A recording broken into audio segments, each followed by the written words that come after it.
한동안 나는 누구, 여긴 어디라는 말이 유행했었죠.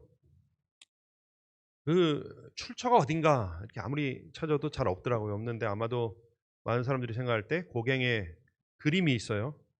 아시겠지만 우리는 어디서 왔으며 누구이고 어디로 가는가, 아마 그 그림의 제목에서 유래했을 것이다 라고 하는 썰이 가장 지금 유력합니다.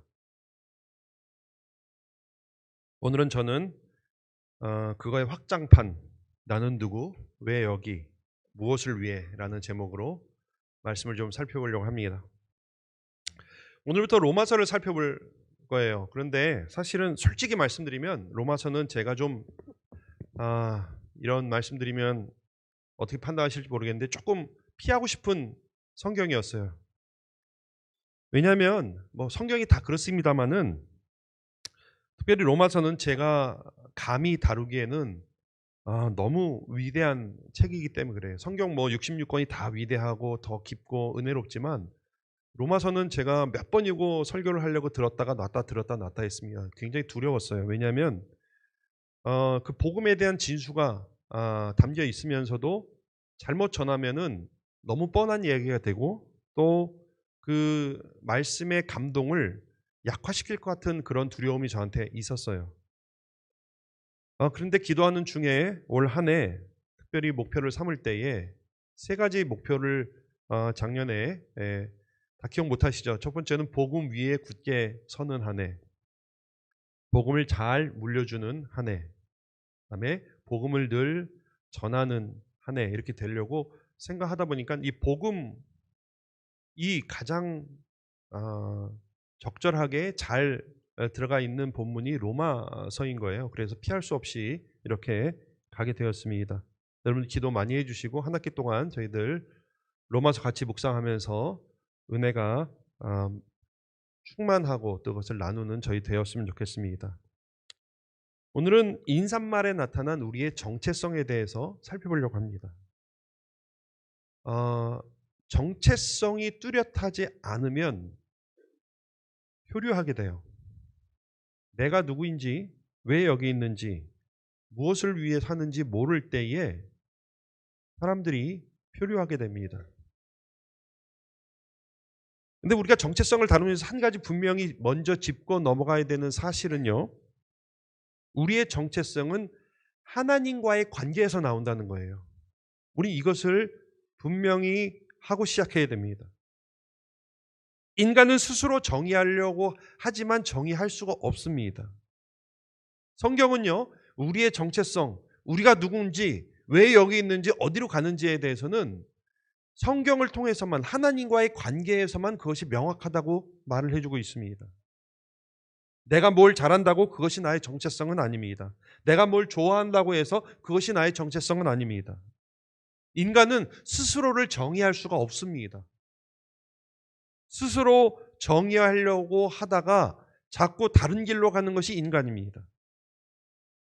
우리 인간은 오직 그리스도와의 관계 가운데에서만이 우리 스스로를 정의할 수가 있습니다.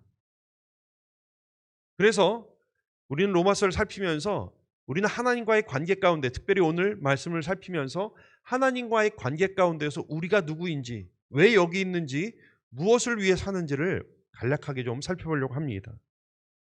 바울은 스스로를 그리스도와의 관계 가운데 어떻게 정의하고 있을까요?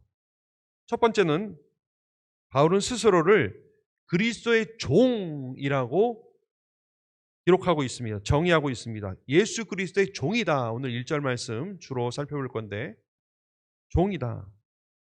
자, 종. 여러분 그리스어 오늘 한번 배워보겠습니다. 한 번쯤 들어보셨을 것 같아요. 종이 혹시 그리스어로 뭔지 아세요? 혹시 들어보셨을 것 같아요? 둘로스를 들어보셨어요? 한번 따라해 봅시다. 둘로스. 예, 오늘 그리스어 하나 배웠습니다. 네, 둘로스. 그래서 둘로스 뭐 선교회, 둘로스라고 하는 배도 있어요. 선교 배도 있고, 이게 종이란 뜻입니다. 근데 이 둘로스, 이 그리스 로마 세계에서는 둘로스가 굉장히 스펙트럼이 컸어요.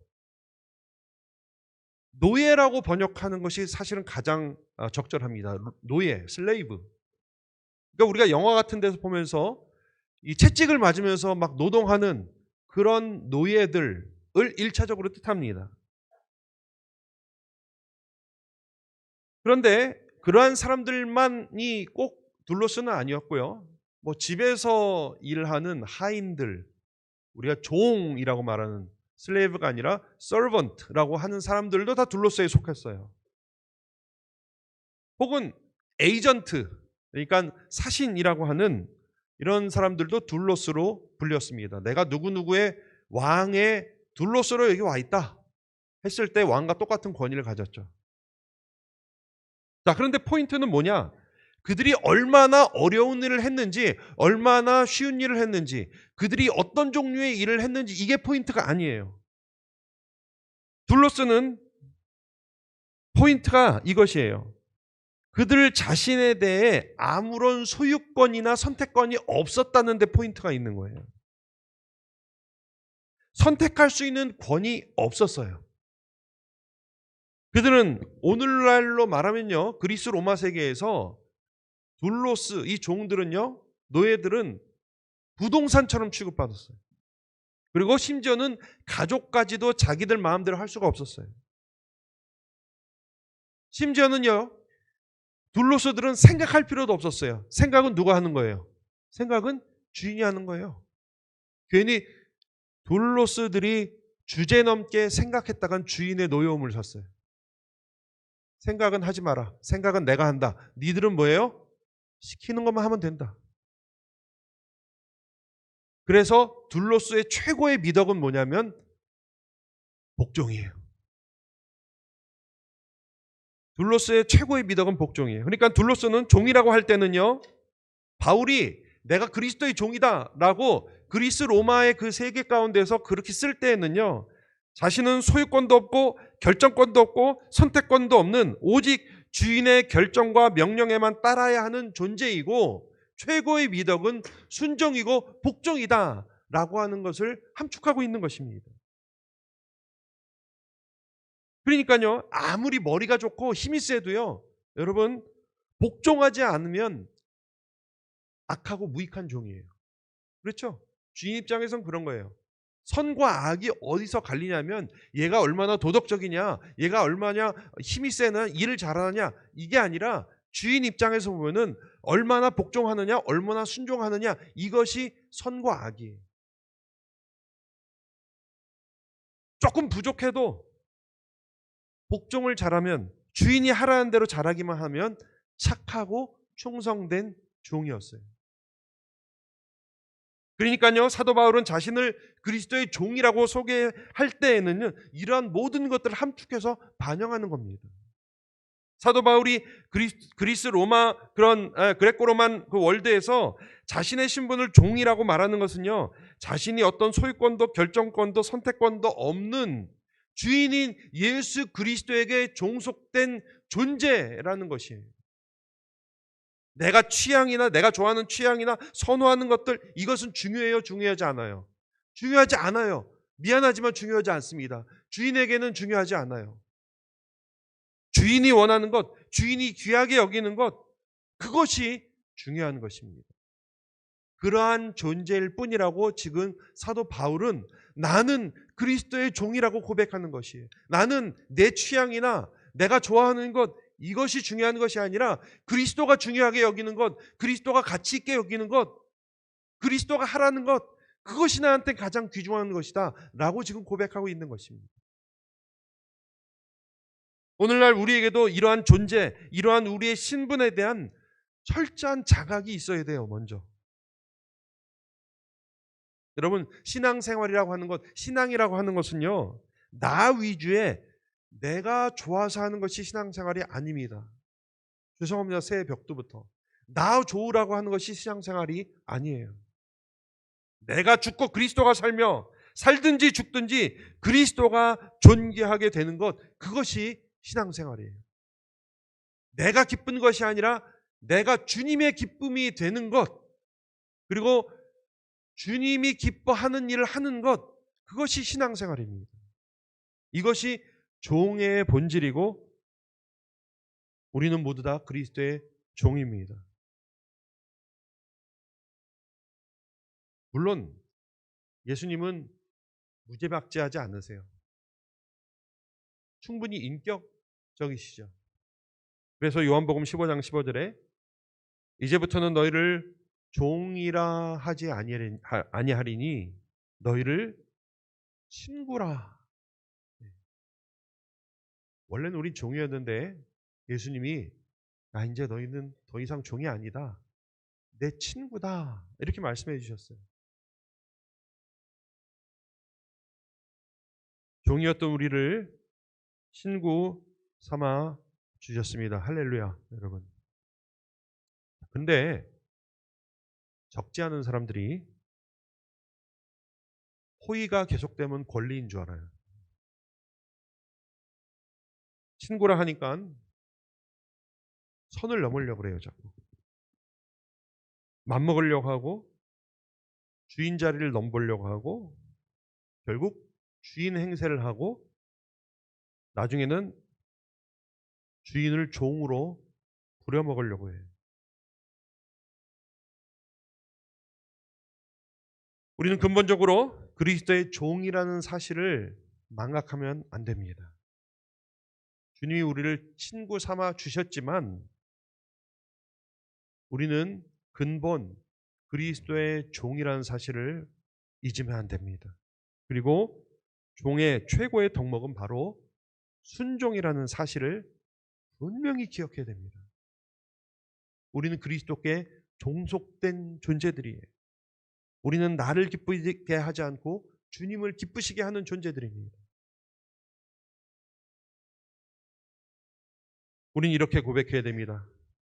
우리가 살아도 주를 위해 살고 죽어도 주를 위해서 죽나니 그러므로 사나 죽으나 우리가 주의 것이로다. 2024년 한 해 그리스도의 종으로 살아가시는 저와 여러분들 되시길 주님의 이름으로 축원합니다. 우리의 그리스도의 종이라고 하는 존재에 충실한 한 해 되시기를 그리스도의 이름으로 축원합니다. 둘째로 바울은 자기 자신을 어떻게 정의하고 있냐면 그리스도의 사도라 이렇게 정의하고 있어요. 1절 말씀 보니까 사도라.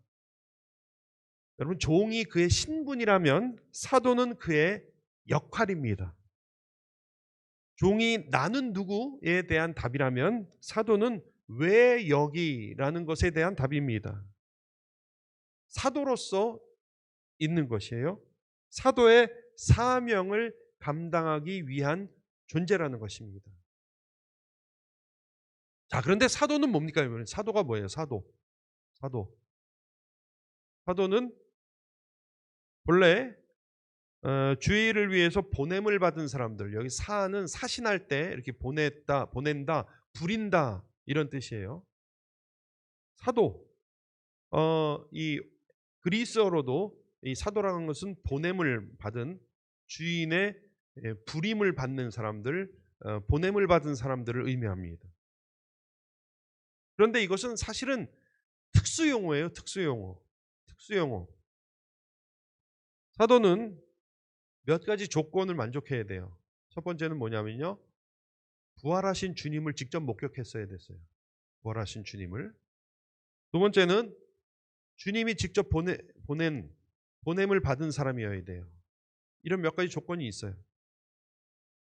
그러니까 부활하신 주님의 목격자들로 주님으로부터 직접 보내심을 받은 사람들, 임명을 받은 사람들, 이런 사람들을 우리가 사도라 그래요.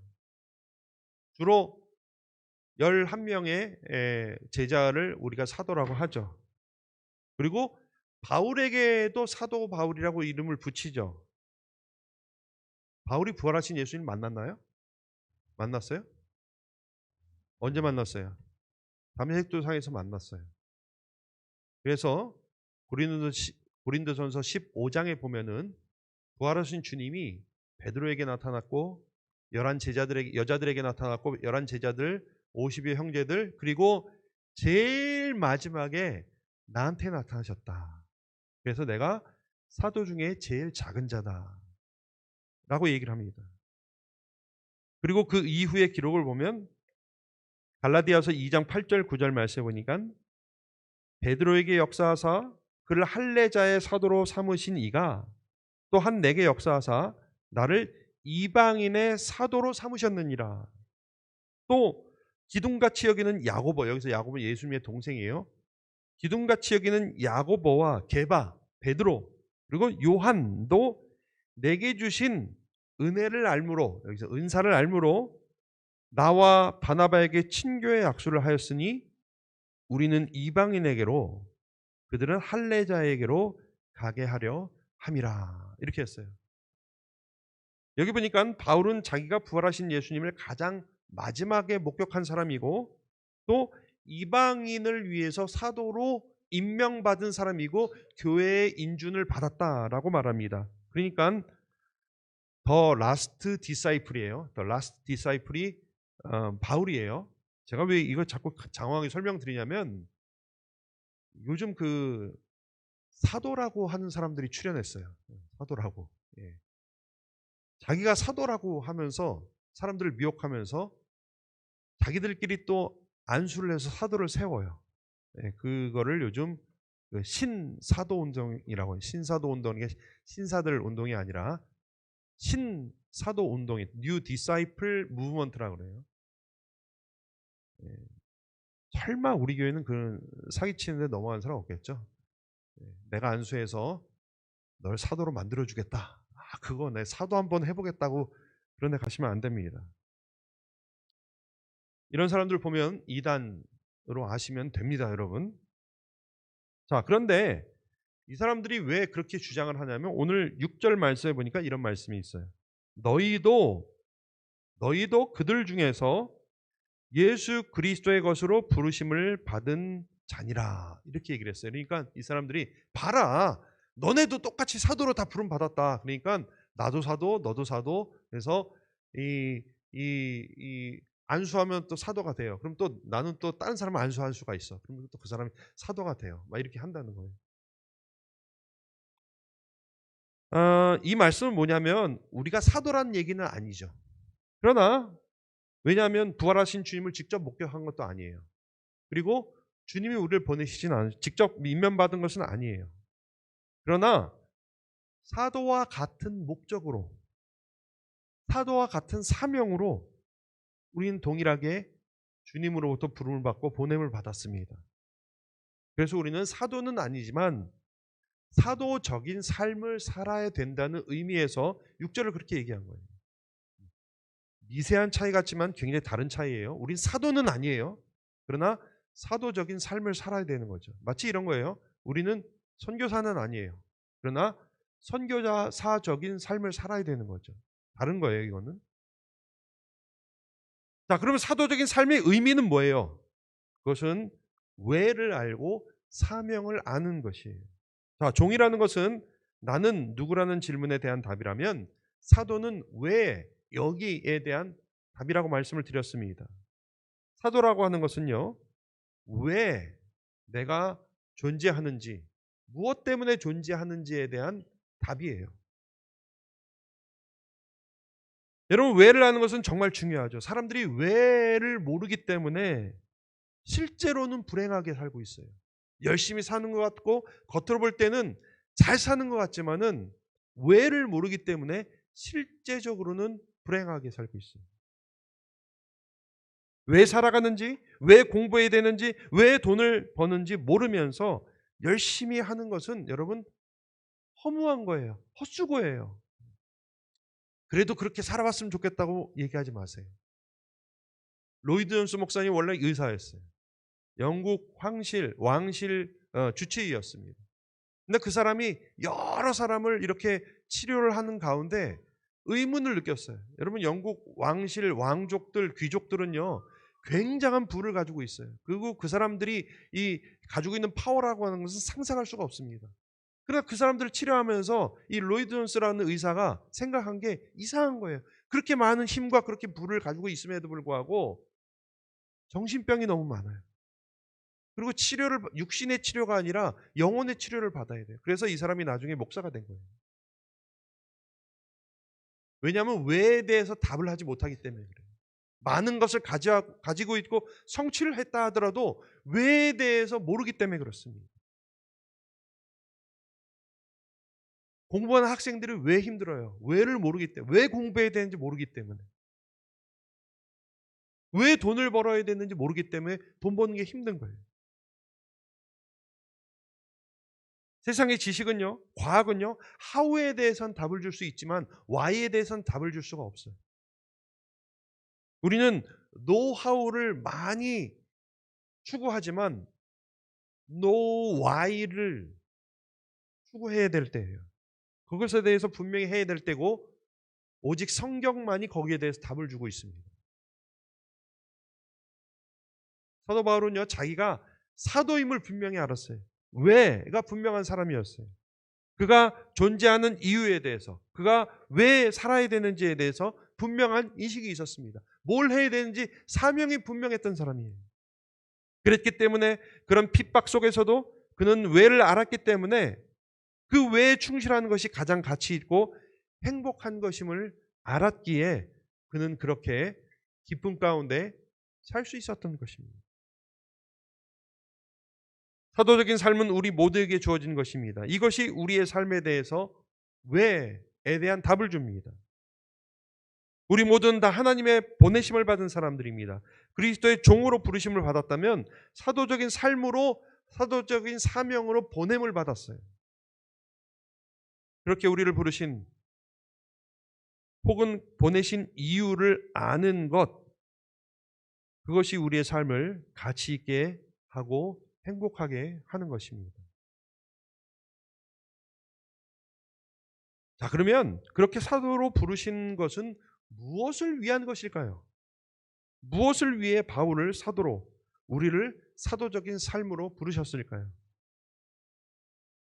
한마디로 대답하면 그것은 복음을 위해서입니다.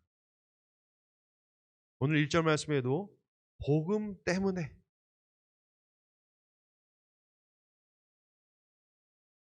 그래서 마지막으로 바울은 자신을 복음의 빚진 자라고 이렇게 자기를 정의하고 있습니다. 14절 말씀 오늘 읽지 않았습니다만은 내가 빚진 자다 이렇게 얘기를 합니다. 복음을 위해서 택함을 받은 자, 빚진 자라고 자신을 소개하고 있어요. 빚진 자에 대해서는 제가 전에 말씀드린 바가 있습니다. 제가 A라는 사람한테 빚을 졌으면 저는 누구한테 빚진 자예요? A라는 사람한테 빚진 자죠? 예. 트리가 없어요. 잘 대답해 주세요. 네. 제가 A한테 돈을 빌렸다. 그럼 누구한테 빚진 자예요? A죠. A에게 빚을 져놓고 내가 B에게 빚진 자라고 얘기하면 말이 돼야 안 돼요? 안 돼요. 잘 따라오고 계신 거죠? 네. 자, 바울을 구원해 준 사람이 누구예요? 예수님이죠. 그럼 바울은 누구한테 빚진 자예요? 예수님이죠. 근데 오늘 14절 말씀 한번 봐주세요. 바울이 뭐라고 얘기하냐면 내가 헬라인이나 야만인이나 지혜 있는 자나 어리석은 자에게 다 내가 빚진 자다 이렇게 기록하고 있어요. 좀 이상하지 않아요? 아니 구원은 예수님한테 받아놓고선 다른 사람들한테 엉뚱하게 빚졌다고 얘기를 해요. 왜 그랬을까요, 여러분? 왜 그렇게 얘기했을까요? 1절 말씀에 답이 나와 있어요. 바울은 복음을 위하여 택정함을 입었기 때문이다. 이렇게 말을 하고 있습니다. 복음을 위하여, 복음 때문에 그들에게 복음을 전해야 되는 그 목적 때문에 구원을 받았기 때문에 그들 때문에 내가 구원을 받았기 때문에 그들에게 빚진 자다. 이렇게 얘기하는 것입니다. 그들에게 복음을 전하는 사명이 없었더라면 바울은 구원받지 못하였을 터인데 그들에게 복음을 전하게 하기 위하여 바울을 구원하셨기 때문에 내가 나를 구원해 준 예수님이 아니라 바로 그들에게 빚진 자다. 이렇게 바울은 지금 얘기하고 있는 것입니다. 그러니까 너를 내가 살려준 것은, 너를 구원해 준 것은 네가 예뻐서가 아니라 너를 통해 다른 사람을 구원하기 위해서다. 이렇게 말씀하시는 거예요. 자, 이렇게 볼 때 나도 구원받은 것은 내가 예뻐서 구원받은 것이 아니라 다른 사람에게 복음을 전하게 하기 위해서 구원을 받았다. 이렇게 우리도 적용할 수 있는 것이에요. 그러니까 사도적인 삶이란 이런 겁니다. 바울의 삶은 바울 자신을 위한 것이 아니라 다른 사람에게 복음을 전하기 위한 삶이었어요. 우리 역시 복음 때문에 택정함을 입은 것입니다. 우리를 종으로 사도적인 삶으로 부른 것은 복음을 전하게 하기 위해서 우리를 부르셨다는 사실을, 이것을 분명히 해야 됩니다. 그것이 우리를 설명하는, 우리를 정의하는 정체성이에요. 우리를 종으로 사도적인 삶으로 부른 것은 복음을 전하게 하기 위한 그 목적 때문에 우리를 부르셨다고 말을 해도 과언이 아닙니다. 이것을 충실하게 수행하지 못하면 우리는 악하고 게으른 종이라고 불리게 되는 거예요. 물론 다 선교사가 되라 이런 말씀을 드리는 것은 아니죠. 그러나 우리 모두는 선교적인 삶을 살아야 돼요. 직접 간접적으로 복음을 전하는 삶으로 우리를 부르신 겁니다. 우리의 삶은 하나님의 영광을 나타내는 삶이 되어야 돼요. 사람들이 우리를 볼 때 그들의 삶이 부끄러워야 되고요. 그런 것으로 우리를 부르신 것이에요. 그리고 어떻게 하면 행복할 수 있을지, 어떻게 하면 구원을 받을 수 있을지 우리를 보면서 의문을 품어야 되고, 물어올 때에 우리가 그리스도를 소개할 수 있는 그런 우리들의 삶이 되어야 되는 것입니다. 그들을 교회로, 그리스도에게로 이끌 수 있는 우리의 인격과 실력과 삶이 되어야 하는 것이죠. 이것이 우리에게 주어진 무엇을 위해에 대한 답입니다. 우리가 종이로, 사도로 부르심을 받고 보냄을 받았을 때 이것을 잘 수행해야, 이 명령에 잘 복종해야 우리는 착한 종이 되는 것입니다. 제가 베드로전서 3장 15절부터 16절까지 말씀을 한번 읽어드리도록 하겠습니다. 너희 마음에 그리스도를 주로 삼아 거룩하게 하고 너희 속에 있는 소망에 관한 이유를 묻는 자에게는 대답할 것을 항상 준비하되 온유와 두려움으로 하고 선한 양심을 가지라. 이는 그리스도 안에 있는 너희의 선행을 욕하는 자들로 그 비방하는 일에 부끄러움을 당하게 하려 함이라. 이게 세 번역에서는 이렇게 번역했어요. 그러면 그리스도 안에서 선하게 살아가는 여러분을 헐뜯는 사람들이 도리어 부끄러움을 느낄 것이다. 이것이 빚진 자의 삶입니다.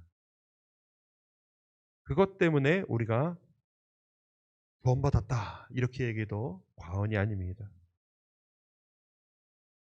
복음은 전하는 소명과 사명이 따라가야 되는 것이에요. 그 소명과 사명에 순종하시는 한 해 되시기를 주님의 이름으로 축원합니다. 여러분, 2024년도 한 해가 시작되었습니다.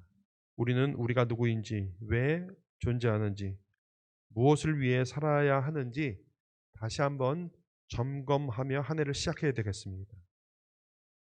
그리스도의 종의 신분으로 사도적 삶을 소명으로 받아 복음을 전해야 하는 사명을 가지고 이 땅에 우리는 있는 것입니다. 그렇게 살아가시는 2024년 한 해 되시길 주님의 이름으로 축원합니다. 복음 위에 굳게 서고 복음을 잘 물려주고 복음을 늘 전하는 한 해 되시길 바랍니다. 기도드리겠습니다.